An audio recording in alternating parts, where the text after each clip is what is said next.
podcast Repousser les limites. Votre animateur, JF Dussault, s'entretiendra avec des athlètes d'endurance et collaborateurs qui gravitent autour de la course en sentier et bien plus encore. Abonnez-vous, partagez l'épisode et bonne écoute.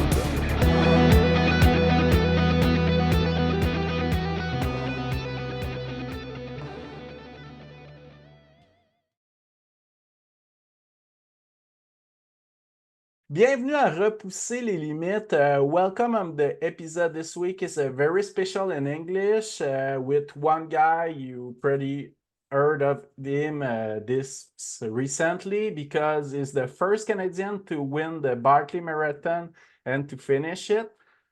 He ran 107 loop at the Backyard Ultra with more than 700 kilometers. He won the Finlayson Arm 100K.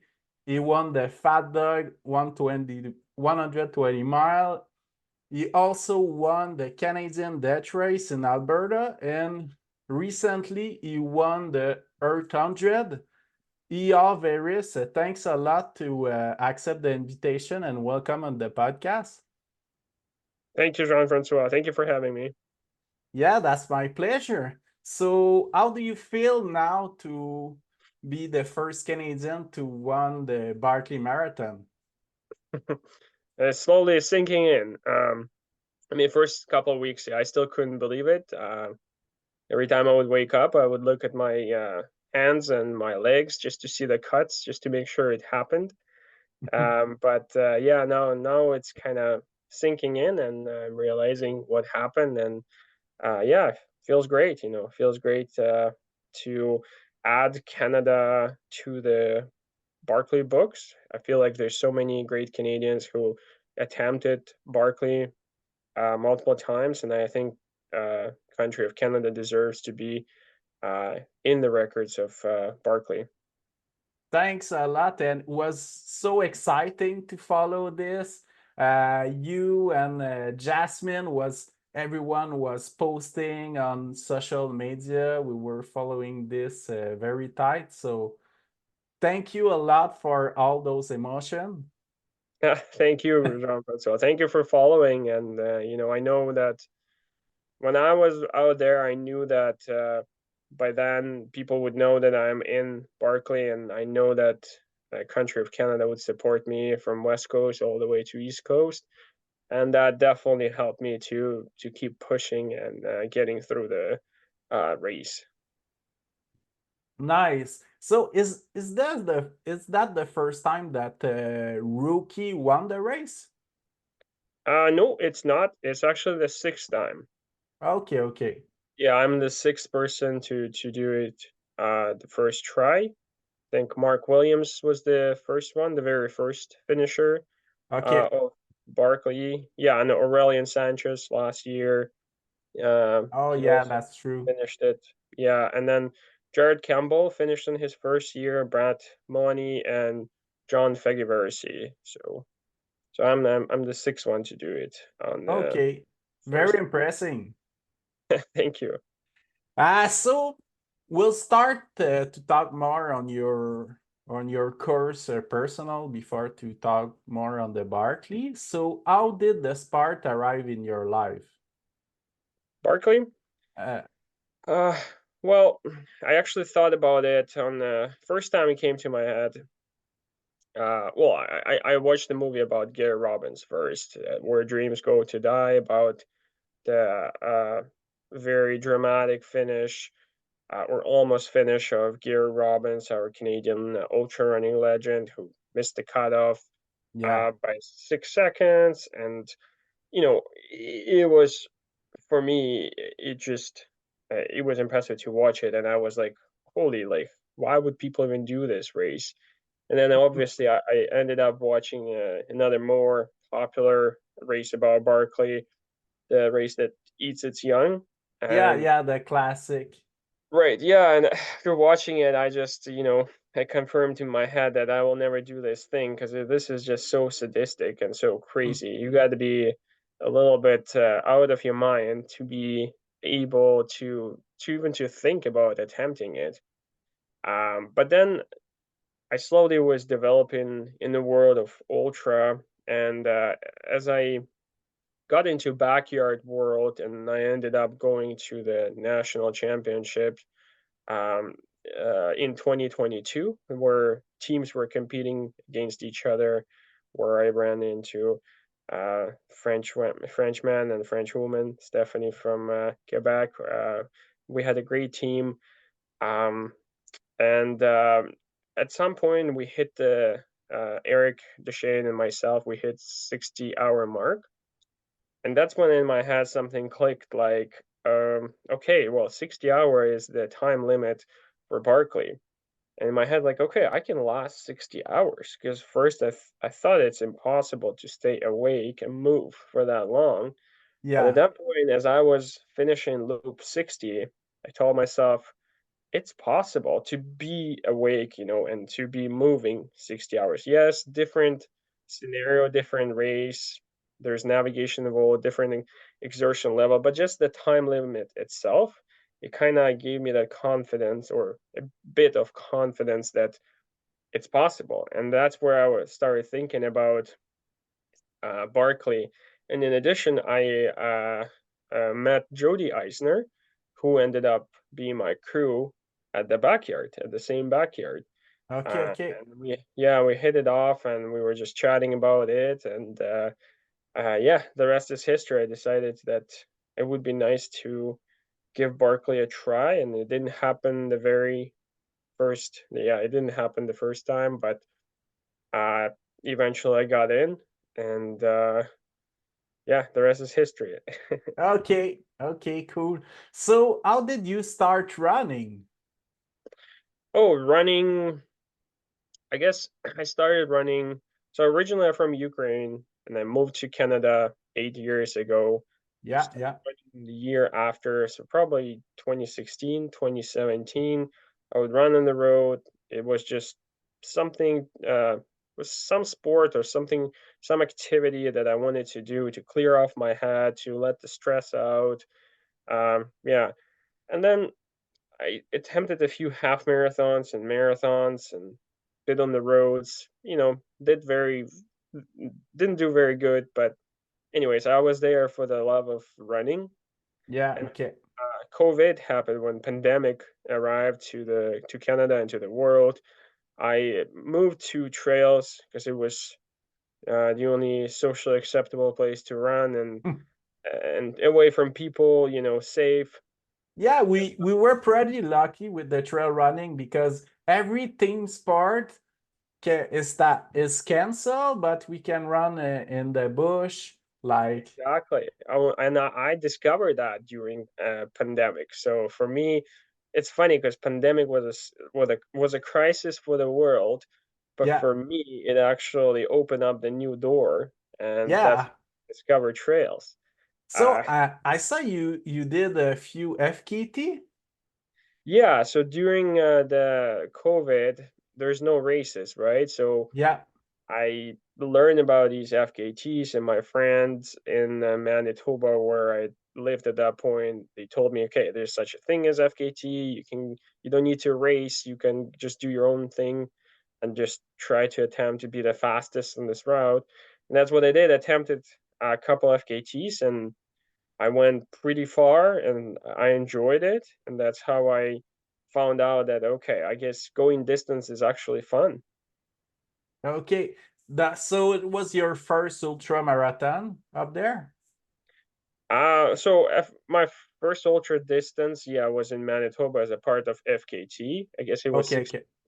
63K, and then another one, 125K. Uh, but then I moved to British Columbia um, right after. And my first race happened there. I signed up for the Finlayson Arm 100K in 2021. Yeah, super technical terrain on the Vancouver Island.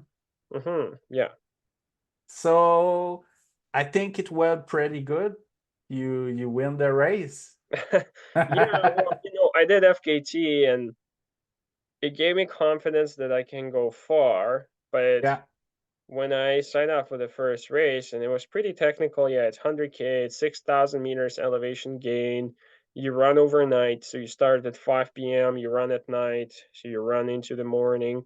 So there's a lot of tough moments that go into that race, but to me it was first race, so I approached it as if, okay, I guess all races are like that, and I just give it my best, and at the end I ended up winning it, and so it gave me confidence. Then, oh, okay, I can be somewhat competitive in this sport to an extent, at least in formats that are technical. It's not necessarily fast running, Yeah. but yeah, and I truly enjoyed it, and from there I just kept doing all those races. Okay. So it was your first trail running race and you won it. So of course you have a boost of confidence. So what did you plan to after this? Yeah, so that race was in September, and Yeah. it happened that that year there was no other races, so I had to wait till the next year. And the next race that popped up on my radar was the local British Columbia backyard ultra in April, and I was actually doubting if I want to sign up for it because it's just such a weird format, no finish line, and I've done only 100K race, so who knows how far and long this is gonna go. And my girlfriend just convinced me to sign up, saying, "Hey, well, what's the worst gonna happen? You'll just DNF, right? And you're done with the format." And I was like, "Yeah, it's a good way to look at it." And yeah, I signed up for that race, and lots of strong runners from the area where I live, my friends, were going there, so we ended up training together and strategizing together, and we went there and had a great time, and I ended up finishing first there too, or I guess last man standing, and that gave me a spot to be in the national team, because that year was the satellites championship, and yeah, I secured the spot in the national team, and then yeah, I had a few more races, few hundred milers that year before the backyard national championships. Did fairly well. I did the Sinister 100, and I did Fat Dog 120, did Whistler Alpine Meadows 100, and yeah, and those were kind of back-to-back 100 milers. Every month I would do a 100 miler, so I went kind of crazy. I guess no coach would recommend anything like that, but I had no coach, so that helped. No one stopped me, but I enjoyed every single race, and uh, did really well in all of them, and ended up uh, doing the last race, the backyard, where Canada did exceptionally well. We finished, I think, fifth as the team, and we ran 67 hours, and that was the national record at that point. Yes, congratulations. Thank you. That was a long time ago. So uh do you seems to prefer the long distance like 100 milers? Yeah, that's the distance I favor. I mean, I've done a few. I did 150K actually here in the area. But yeah, I find that I'm not the fast runner, and my strength are usually when we go distance, where I get to actually use my strength, as the athlete, not necessarily the speed. And I enjoy those moments when your body is about to stop, is about to quit, but you get your mind to keep pushing it. And those are very unique sensations that you can get only when you push yourself far and long, and 100 milers usually present that opportunity. Okay, cool. I bet there's more ultra races in British Columbia than Manitoba. Yes, there's definitely more racing here, with Gary putting on a bunch of events, and my friend Eric Bird organizing multiple events, and Kara with Louis and Ultra. This is a lot going on here. But having said that, my friend Christian Andres, he's developing the sport in Manitoba, and he Okay. is trying to add more and more races. And actually, this year, he is putting on the very first 100K in Manitoba.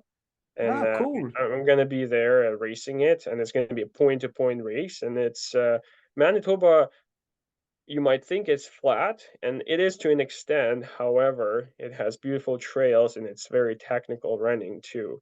There is a Canadian Shield there, and it's not that easy. So I'm looking forward to do it. So that's my next race. Actually, it's at the end of May. Ah, okay, cool.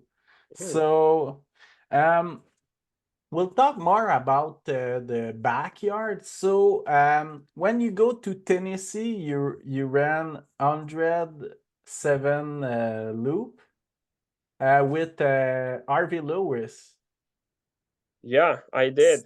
Still can't believe it. So, how can you last 100 loops like this, more than 700 kilometers? Well, I wish I had an easy answer to that. If it was that easy, I guess I wish I could just tell it to you. But it's probably a combination of factors, and many pieces of puzzle that you put together, and they end up being like a beautiful picture. As I was going to Tennessee, I had no big expectations. I had that personal record of 67 hours. And I remember when I ran those 67 hours, I mean, it was fairly strong, but did I know that I could last another 40 hours? No, no way. But I feel like uh, the mindset is very important going into backyard. I Yeah, always of tell course. everyone, do not set goals. That's why I told you, you plan on 12, 15, but don't set those goals. Just go one loop at a time. You focus on this particular loop, you complete it, you focus on the next one. Do not think, I'm going to do 5 more, 10 more. No, so stay always present. And that's what I did. I had the tunnel vision where I would shield everything else, everything I did beforehand, and everything that's coming up. I'm just doing this 1 more hour. I'm going to enjoy this hour. I'm going to do my best. And if I can complete it and I have room left for the next one, I'm going to go to the next one. And then, yeah, that's about it. And for sure, probably all the build up of all the races that I did in that year. Again, I did multiple other races. I did a 100 miler, and I did 100K, did Canadian death race there. I did another race in BC, which was 120K. And physically, I was prepared. I had that experience of going almost 3 days, 3 nights with 67 hours. So I knew what it's like.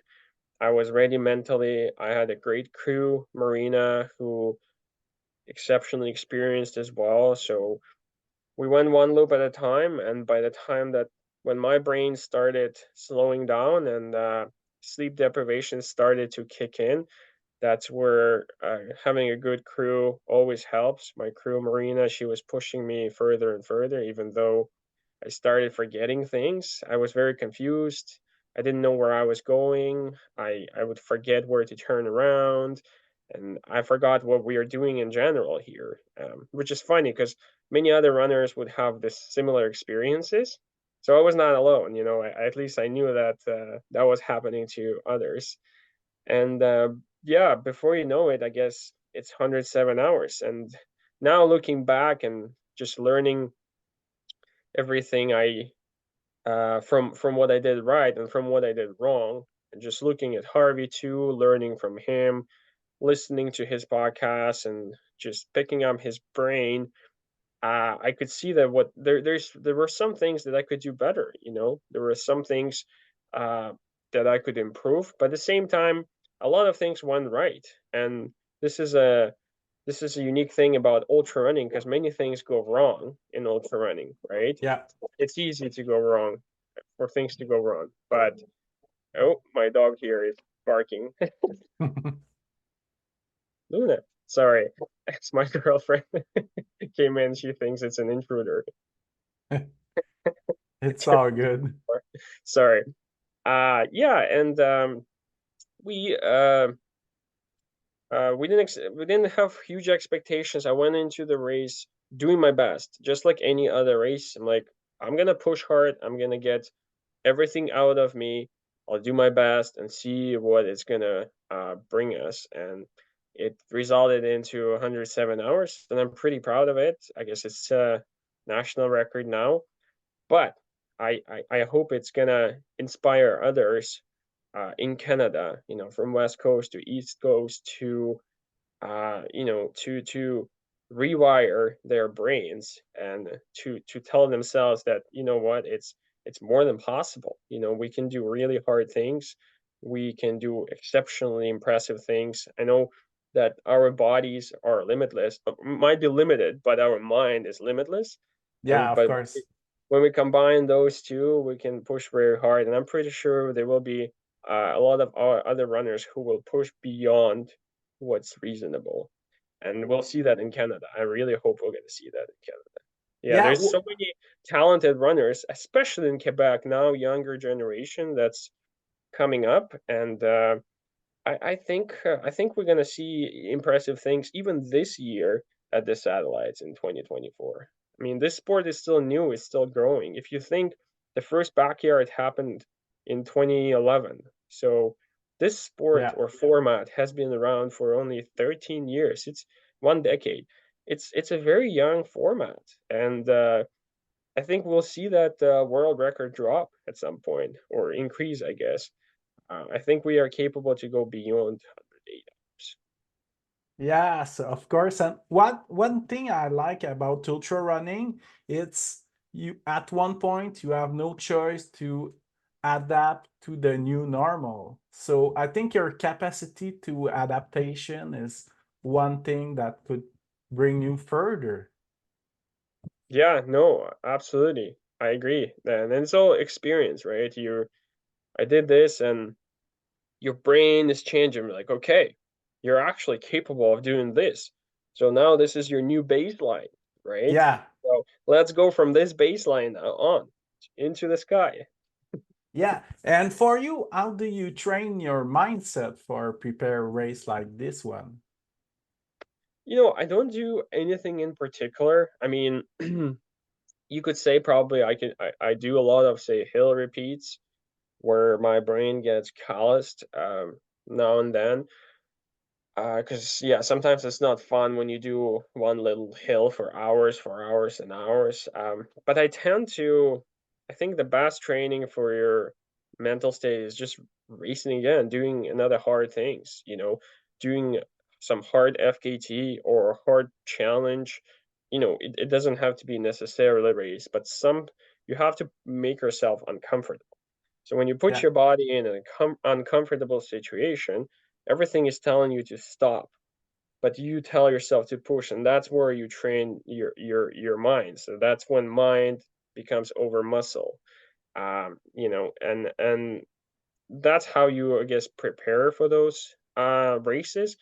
And the best option, I guess, once you are already in the race, you learn something new and you pick up that and you just flow with it. And I noticed that, I guess, the more I race, the more I put myself in those uncomfortable situations, the easier or more comfortable I get with being uncomfortable.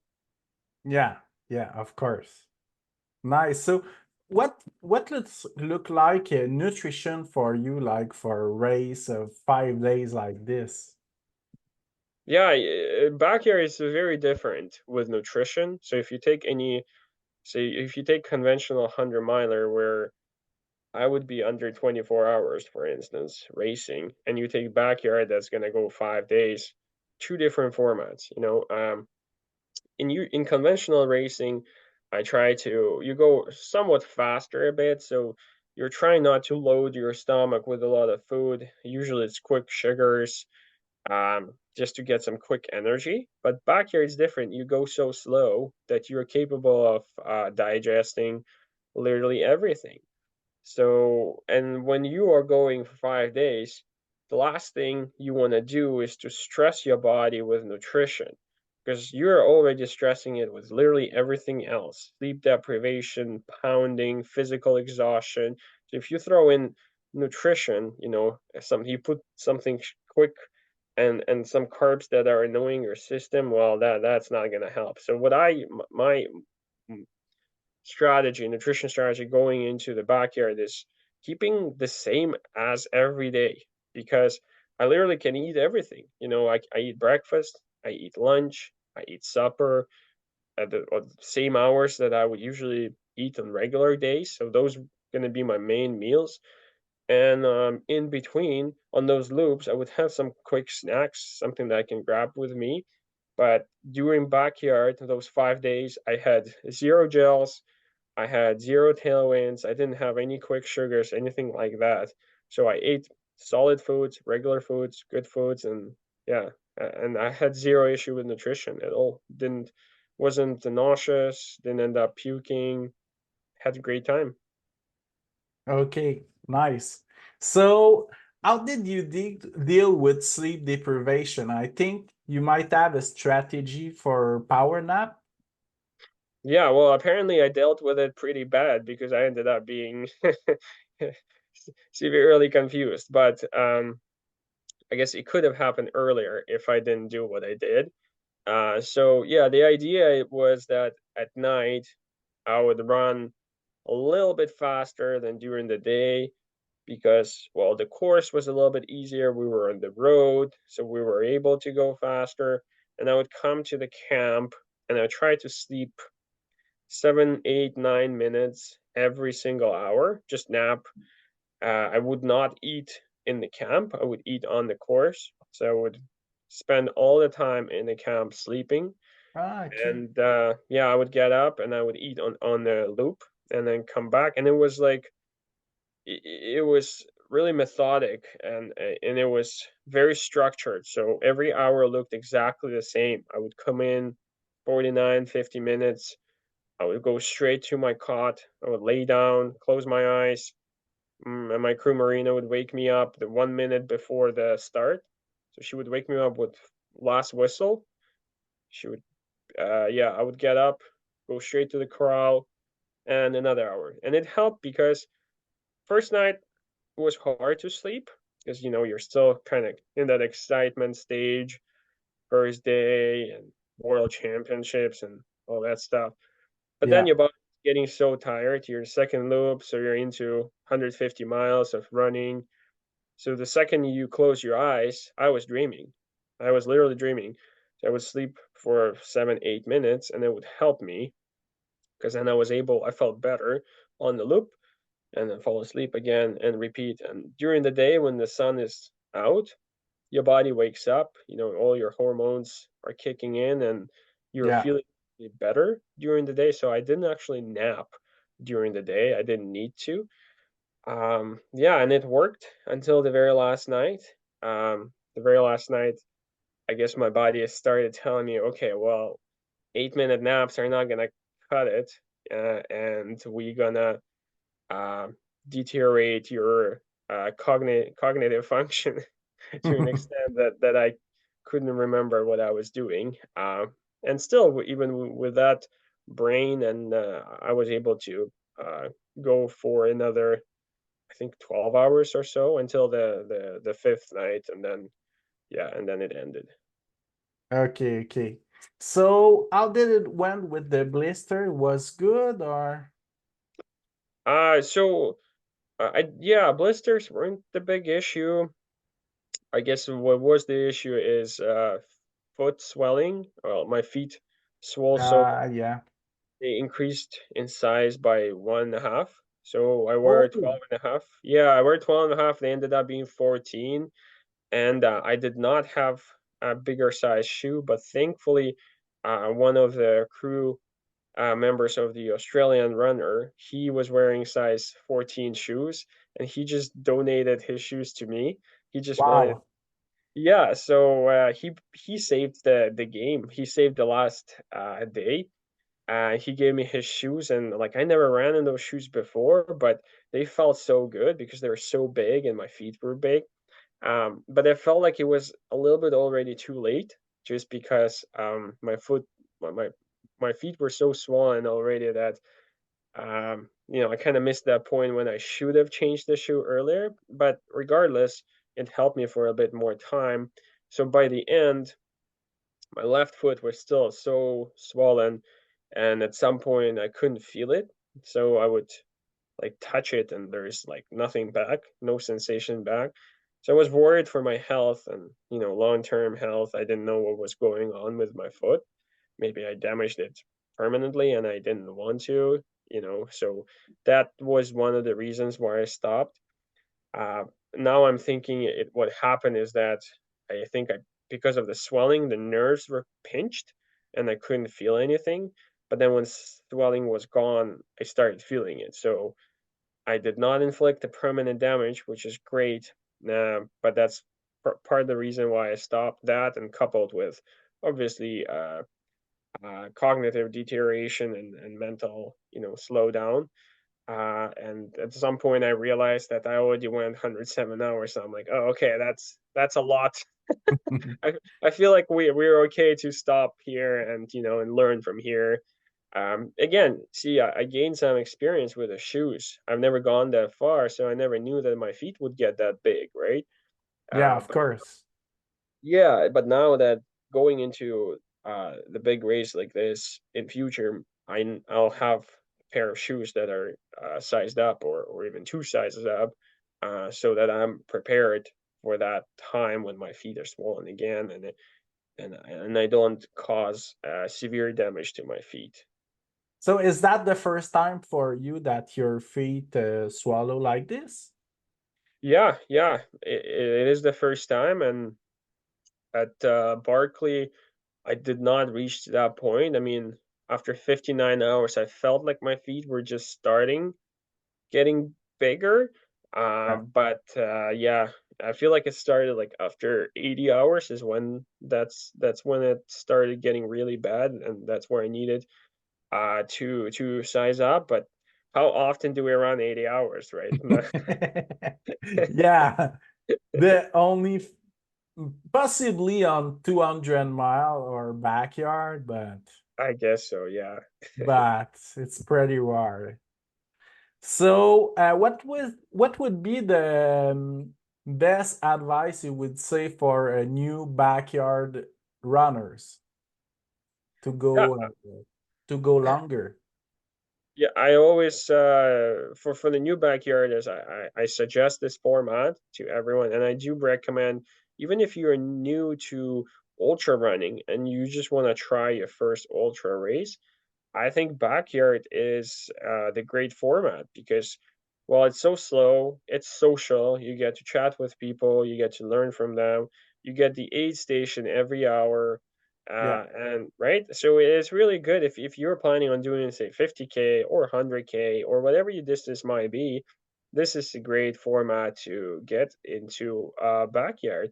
And if you think there's so many people who went 24 hours, who ran 100 miles in a backyard format, more than any other 100 milers combined, which is an interesting stats. As far as going far, you just have to, I say, try hard, but it always gets mental at the end, right? At some point, your body start hurting, start aching, and you just have to have that tunnel vision that I was just talking earlier, where you have to focus on one loop at a time. Don't have any hefty goals. Forget about your ego, forget about all your previous achievements, because backyard is a different format, and just be humble and focus on that loop and respect that loop, and respect the challenge itself. Before you know it, it's gonna pay you with a great result. And Go out there, do backyard format. I do recommend it. Do it locally, support your local race directors. I do not recommend going 5 days because it's very unhealthy. Yeah, unless of course this is the world championship or satellite, and there's such an opportunity, yes, go for it and try to hit new high points, hit new achievements, and get your personal best. And that feeling of achievement, feeling of running that far, you can't really substitute it with anything else. And it's sometimes hard to explain if you're not an ultra runner, but ultra runners would understand what I'm talking about.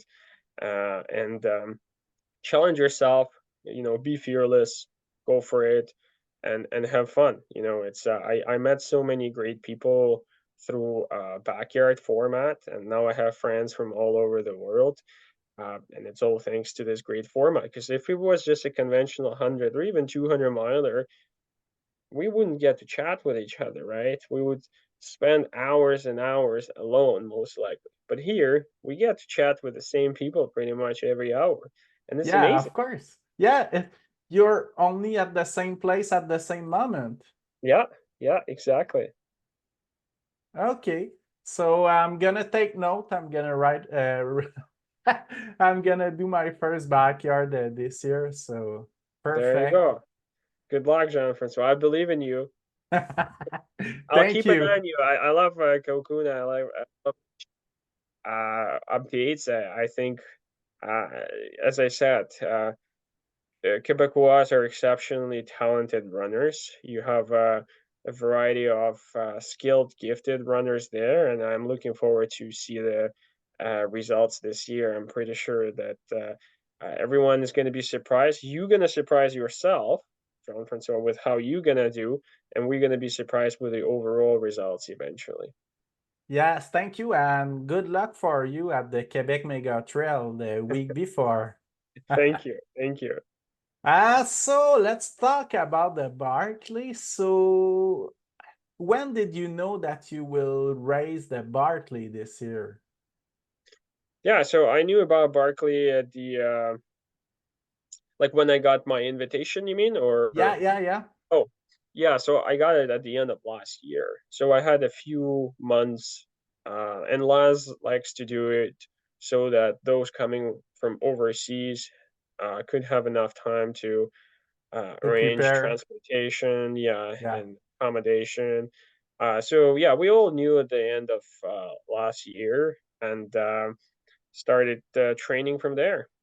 Yeah, so when it's official, what's its your plan for training for this kind of race?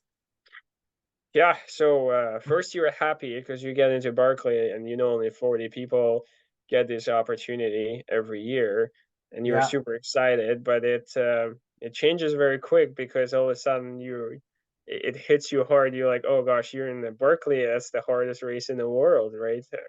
Deemed to yeah. be one of the. um, I mean, where I live, I always train a lot of vertical gain and building strength. So I just had to maybe up a little bit that part of my training where I would do a lot of hill repeats, building Okay. up the climbing legs and building up descending legs, which is even Yeah. more important than climbing. Yeah, of Uh, course. yeah, because very often usually when you run a race, the first muscles in your legs that start hurting are quads, and that's from all the downhill pounding, right? Yeah. People think climbing is hard, but in fact, descending is hard. And Yeah. at Barkley, it's a very technical descending too. Yeah. Uh, but another big thing was, of course, taking my navigation skills and navigation training to another level because Barkley is, as you know, there's no GPS, there's no marking, there's no watches allowed. It's just map and compass. So you have to be comfortable with that, and I had to definitely work on that because I didn't have much experience using compass and map. So I did a lot of orienteering races, read a lot of books about orienteering and played in my backyard just off trail, trying to make sure I can follow the bearing, I understand the compass and map, I can locate myself, I can locate the landmarks here and there. because at Barkley, um, you could follow the veterans for the first four loops, and you don't need navigational skills. You can just be the follower of those who are there. Yeah. Uh, but at the end of the day, you're in loop five and you're alone. So there's no one to follow there. It's just your map and your compass, and if you And don't know how to use them, you'll get lost there easily. yeah, and with the sleep deprivation and all the other factor. Yeah, absolutely. That definitely doesn't help. So I wanted to get comfortable with that. So I did a lot of work on that, and Jody Eisner helped me, mentoring me on navigational part, especially. And yeah, just kept training physically too, building up all their vertical gain, and um, eventually it all came to place. Yeah, still I was still nervous, it's the first year and the odds are against you. I mean, the percentage of was below one, I think, the chances for me to finish. But I tuned myself to finish because I know most people DNF, but there were 17 finishers until this year, and Yeah. I just told myself, why can't I be one of them, right? Like, why can't I just approach it the way they did approach? And I studied them the way they attacked Barkley, and it helped me to build that confidence. And once I was there, many things made sense, and it So have worked you out. did the visualization? Yeah, I probably went to bed and woke up with Barkley in my head. But yeah, obviously I studied map a lot. I read a lot of reports, pretty much all of them. I saw old pictures that I could from Barkley, old videos that I could. Um, and I did visualize myself there. It's hard to visualize the off trail part because you can't really see it anywhere other than once you are there, right? You can see the trails, you can sort of see the satellite images and off top, but once you're there, it's a different story. It's brutal. It's brutal, but it's fun at the same time because that's what we go for there, to challenge ourselves to see if we can defeat the course. But the course always beats you. Of course. So have you visit Frozen Ed Park before the race? No. So I went there 4 days before the race day, Okay. and I ran pretty much every single trail I was allowed to be on. And Okay. yeah, so I did cover a lot of miles just leading to Barkley. Day before I hiked, I ran a big portion of it. And so trail sections were very familiar to me. Yeah, the only thing is just off trails, and yeah, but I haven't been to Frozen Head before that. Okay. And most of the course is off trail. Yeah, you'd be actually surprised. There's a part of course that is on trail, and especially when you start the counterclockwise loop or finishing clockwise, the last stretch is all candy ass trail, as the lads would call it, and there is a certain section there on the north side that's on the trail, but they actually removed the big chunk of trail section this year and added more off trail. So to answer your question, yeah, most of it is off trail, but there is a little bit of trail section where you can sort of take a break and relax and not to think about navigation. You just have to make sure you don't miss the point where you have to turn off. Yeah. Okay. So how did you prepare for your navigation skill? Did you make yourself a course at home to practice your skills or? Yeah, so well, first I signed on with the orienteering club. I think every Okay, okay. province has orienteering clubs where you can come and do races. They organize races at least once a month. And we have one in Vancouver, Greater Vancouver Orienteering Club. So I become a member of it, started doing those races. every month. That I would go into some new place and try to navigate myself on my own. I actually did the Western Canadian Orienteering Championships too. Oh, nice. Sign up for championship. I did exceptionally bad in the championships, but I didn't go there to win, or compete per se. I went there to get comfortable with the map and get comfortable with compass, and it certainly helped. And also, yeah, Jody would quiz me and direct me and give me little tips here and there on how to do just over the phone or over Zoom.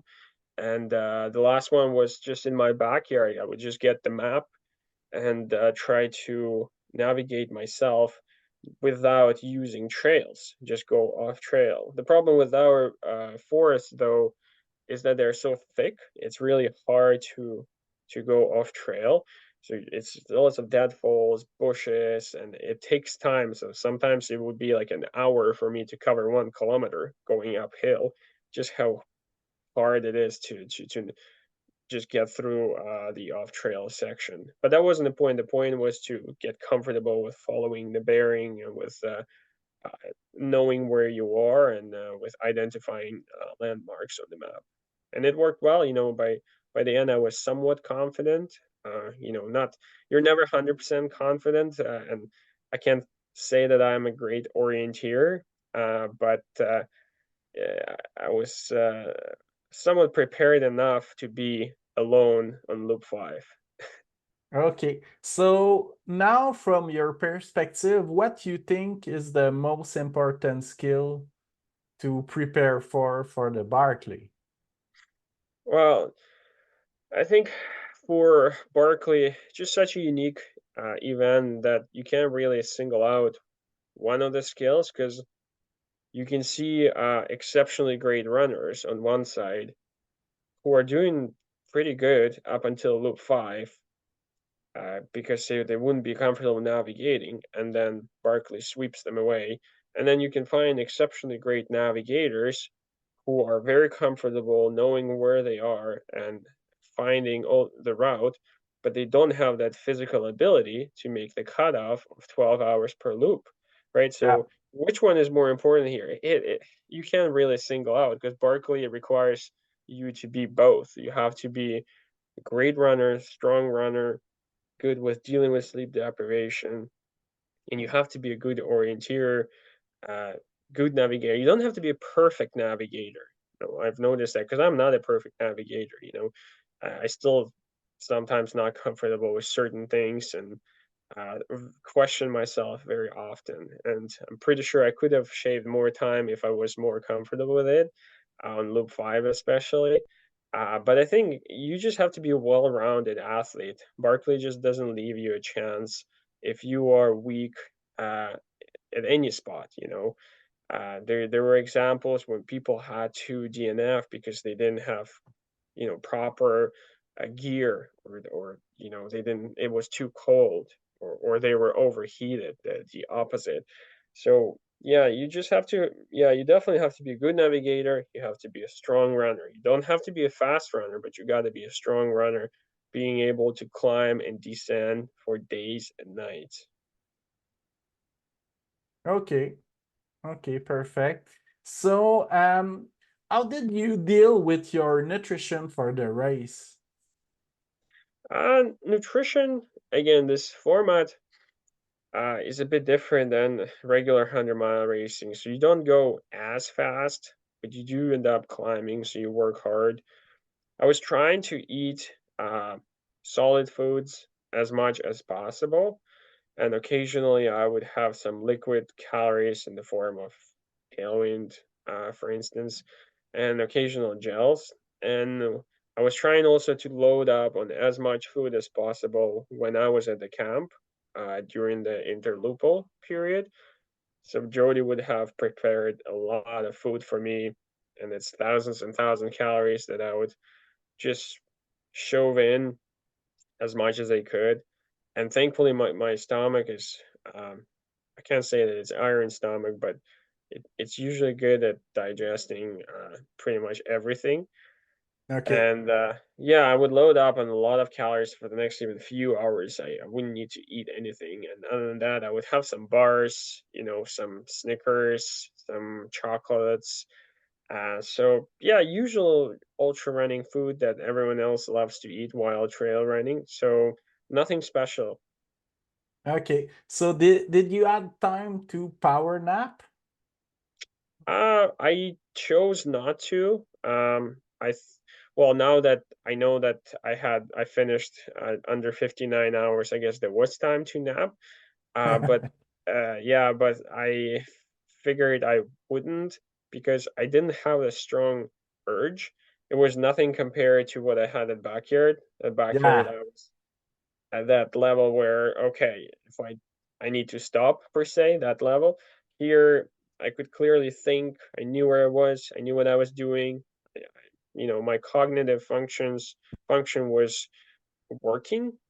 So I just decided not to nap, and there was no strong urge to do that. And I really wanted to make sure I have as much time as possible for loop 5 in case I do end up making some mistakes, and so that I have extra buffer for navigating. But loop 5 went very smooth, and I guess yeah, I then ended up not sleeping and ended up not using that time. But that's good, partially because of the weather. We had such a great weather that we were pretty lucky. And if the weather was even a little bit worse, who knows how many finishers we would have had this year, maybe none. Because if there's fog there, and I could see that because we even had a rain a couple days before the race, and I was on the trails. It was actually challenging to be on the trails in that weather. And I was thinking, if it rains and you're off trail, and if fog rolls in, oh, you're done. That's why very often Barkley wins, and there is no finishers. Yeah, yeah, of course. But I had Max last week on the podcast. He told me that the weather was good, but was a little more hot than what expect, and a lot of people have cramps. So did you were good with this? Yeah, in Barkley, I guess you'll probably take heat over fog because when it's hot, all you need to do is just to hydrate properly, which could Yeah. be a challenge too. But I've had some experience dealing with heat and the hot weather, and I raced say Hurt 100 as a extreme humidity there. And I did a few races where the weather was pretty hot, like Canadian Death Race or Sinister 7, very hot races where you have to stay on top of hydration. So I definitely apply that here at Barkley, where I would make sure I drink as much as possible, as early as possible. I would not miss a single creek. I would fill up at every single creek and every single water drop. So I always stayed on top of nutrition, and I didn't have a single cramp. Not a single one. That was probably the first race that I had zero cramping and zero issues with muscles. So I guess everything worked out well. So do you think that your sleep deprivation with the backyard help you to be alert like for 58 hours? I think so, to an extent, because it's all you see all these races now in the perspective, right? So I did the backyard. It doesn't mean that was easier for me to get through those nights with no sleep at Barkley. It was Yeah. still a struggle, but at least I knew how to struggle. So backyard, I went through all those nights, and I guess it somewhat rewires your brain and makes you think different when you are at certain point of sleep deprivation. And in my head, even going to the race, I told myself, "Hey, this is just 2 nights. You went through 4 nights, and you were all right. This is like half. So yeah, physically it's going to be harder, but sleep deprivation, it shouldn't be a problem with you at all." And when I was, it hits you, you're starting falling asleep, but you work hard, you kind of tell yourself, okay, that's all right. Let's just get over this hill. Let's just get over this night. The sun is going to come out and it feel better. that's what happened, and I felt like there's these little experience moments that I've acquired not only from backyard but from all previous races. They were applicable here at Barkley, and yeah, they gave me confidence going into the race, and they helped me to navigate via or through the challenges as they were popping up during the race. Okay, okay, amazing. So, for your mindset, do you have a mantra that you repeat yourself to help you to going through? Well, you probably go through multiple mantras, and you, yeah, you um, try to put yourself somewhere else. Sometimes I imagine myself just relaxing and being in a different place. I often like what helped me. There are a few things that helped me here at Barkley. I would often think at about say all the training that I would put in, and where things were getting hard, I would tell myself, okay, well, I know it's hard, but think about all you did, all the sacrifices you did to be here, to be Yeah, in the moment. So why don't you just uh, suffer through this pain for a little bit longer, and it will be over, and you will celebrate yourself, as opposed to giving up and basically saying stop to all the hard training and all their tough preparations that you've done over months and years. So that kind of helps me to trick my brain. I also think about everyone else who is supporting me. I was the only Canadian at Barkley this year, so I knew that there's a huge army of Canadians that are supporting, cheering me on, and I couldn't let them down. I knew that I'm here not just running for myself; I'm representing the entire country, and that helped me to keep moving. Obviously, I was thinking about Ukraine, where I'm originally from, and about all my friends out there who are going through way worse and tougher things than I am, and that is inspiring me. They're always inspiring me to be stronger, to be better in whatever I'm doing. And yeah, it's always a self-talk. It's always convincing yourself about pushing through, because it's getting hard. If things, your body is feeling it, and as I said previously, at the end, it's always getting mental, and Barkley is definitely a mental thing at the end, where you have to override your body signals in order to touch that yellow gate 5 times. yeah, okay. So, what is more mental between the backyard ultra and the Barkley? Yeah, I was asked, well, what's harder, Barkley or backyard, and what's more mental. I mean, physically, if you take physical challenge per mile or per kilometer, uh, obviously Barkley beats it. It's Yeah, just it's different thing, because at backyard you can just relax, you can walk half of it, you can run half of it, you don't have to think, you just follow these turns, follow these markers, and then you come in an hour, you sit down, you relax, you eat, you have food, you have shelter every hour, and it's just a completely different challenge.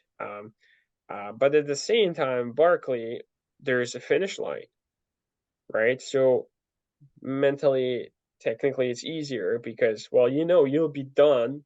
The worst case scenario is 60 hours, right?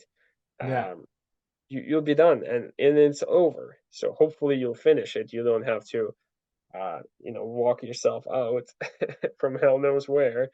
Um, so in that aspect, I find backyard mentally more taxing, a bit harder, just because there's no finish lines. You don't know when you're gonna be done, right? So yeah, you cannot really, 'cause say I was in loop 5 halfway through, and I would tell myself, hey, listen, you've done this much, and you've got a couple more bumps here, and you'll be done. And you talk yourself, you trick your mind, that you can push through these couple hills and you're done. Well, you can't tell yourself that at backyard because you don't know when you're going to be done, right? Yeah, The exactly. same tricks are not going to work. So at the end of the day, I found backyard being probably a bigger mental challenge. And in terms of sleep deprivation, it's also a bigger challenge, especially if you keep going beyond 3 nights, even 2 nights. Going through third night is not an easy thing to do. Yeah, but both formats are pretty sadistic, and I guess that's what we'll have last for. And we're all happy that he came up with these crazy ideas that so many people are obsessed with. Of course, this race is so fascinating when you get into it. So, do you plan to run in the future, Barkley, again? I don't know. You have to figure out how to get in, right? Yeah. We shall see. We'll see how this year goes, and the fact that you finish Barkley does not necessarily guarantee your entrance next year. So it all depends on Laz, and uh, uh, I'll see how this year goes with work and other races too, and family. Um, yeah, so I can't know for sure at this moment. Yeah, of course. And is that more taxing on your body, the backyard or the Barkley? Well, I'm already back to training mode and running pretty much back on the schedule, and it's been less than 4 weeks. And I actually started last week, so pretty much 2, 3 weeks, I'm almost recovered fully. Everything feels back to normal. With backyard, it was not a case. It took me at least 4 weeks just to start even slow jogging. Oh, My feet were so destroyed. My body was so wrecked. I feel like missing 4 nights of sleep did not help. And obviously yeah. my feet were already swollen, and I kept running on them for another day and night.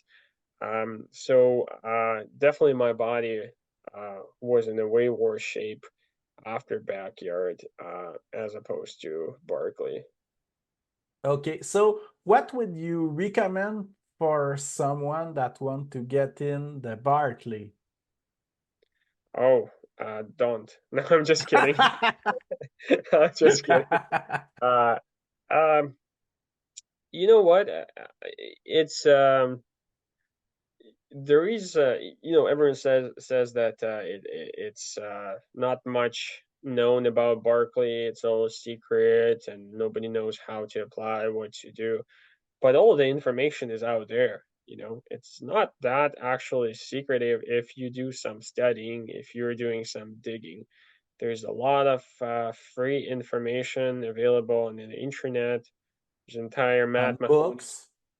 Yeah, there's books. There's Matt Mahoney's website where you can go to, and it compiles pretty much all the possible reports, pictures, and articles about or from the finishers or participants of Barkley. And as you read through them, you can put together many things, and you can see a lot of the course just by reading it.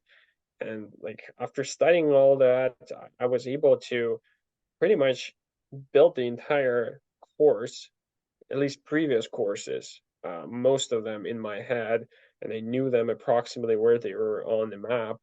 And that's even before the going into Barkley. So definitely uh, do some reading, do research, go on those websites, read about Barkley, and read all the reports of the previous participants. Train hard, challenge yourself.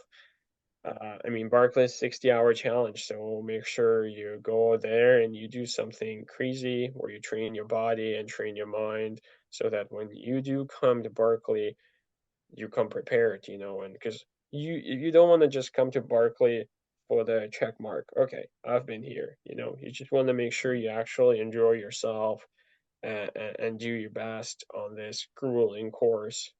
You don't want to, it's a great feeling when you can actually challenge the course. Not when you quit on the first say book, because it's upsetting and you would be sad, and even though you put in so much work, but come prepared physically, come prepared navigationally, have that knowledge in your head. They said Barkley is an ultra race for smart people to an extent, because you can't just close your eyes or you can't just zone out and follow the trail, just like in any other race. And here you do have to think, you have to stay focused. And I did run into so many smart people doing Barkley. It is truth. Like many of them are, some of them are nerds, some of them are exceptionally smart people and obsessed with running, obsessed with Barkley.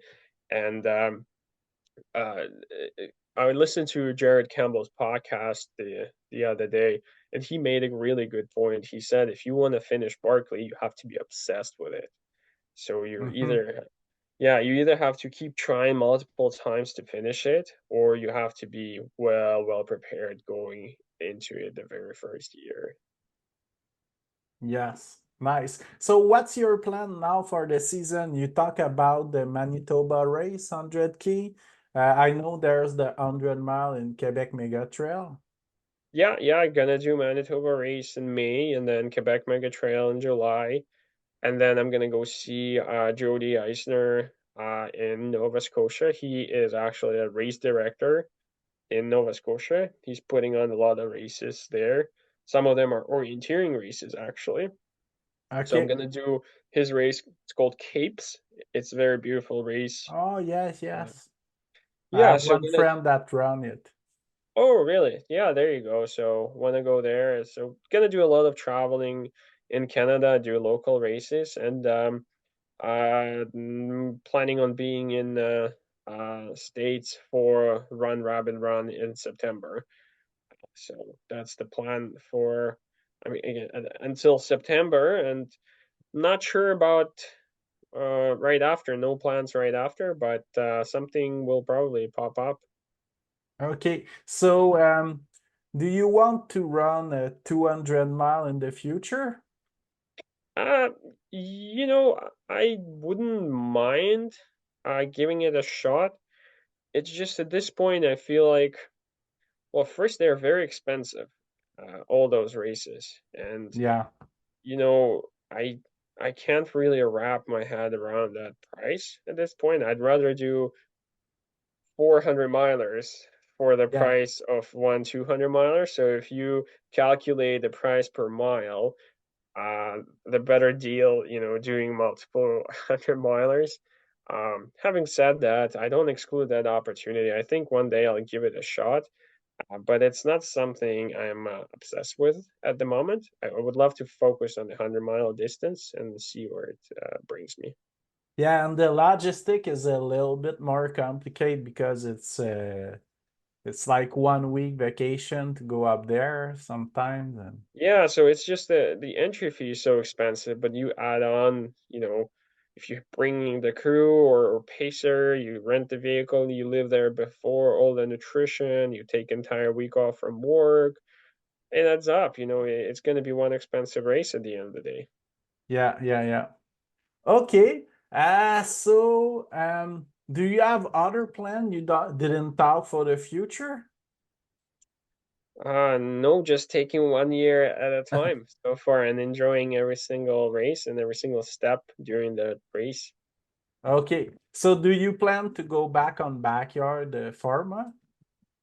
I would love to do Big Dog's Backyard in 2025 in Tennessee Okay. again. I think it was Okay. a very special race. I really enjoyed it. I love that international contingent there and mingling with runners from all over the world. It was a very special experience. I will definitely do that race if I qualify for it. As far as satellites, I don't know. I feel like have used up already so many days off at work, and it's going to be in Montreal this year, and I don't know if it's going to work with the other races. So it's still under the question mark. I might go there. It could be a great time. I'm pretty sure it's going to be a great time regardless. But if I don't go, I know that Canada will have a lot of great runners representing Canada at this satellite championship. Okay, so congratulations again for your win at the Barkley. Thank you so much, Jean-Francois. Thank you. And was so exciting to watch. So thanks a lot for your time for and thanks a lot for your generosity to talk a lot. I know you did a lot of interviews, so thanks a lot for sharing your experience, your knowledge.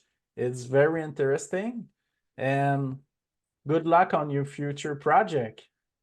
Thank you so much, Jean-Francois. Yeah, I appreciate your time too. It was nice chatting with you, and I, I think this is the least that I can do, just chatting with those people that supported me, not only at Barkley but at previous races too. And I enjoy chatting ultra running, and sometimes I could get a little bit repetitive.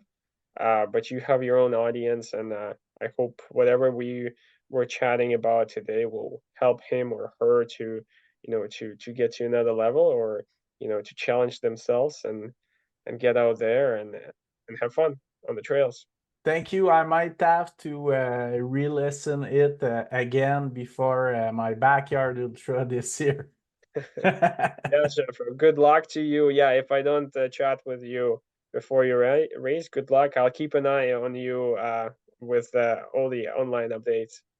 Yeah, thank you. I'll keep an eye on you at the Quebec Mega Trail for sure. Okay, deal.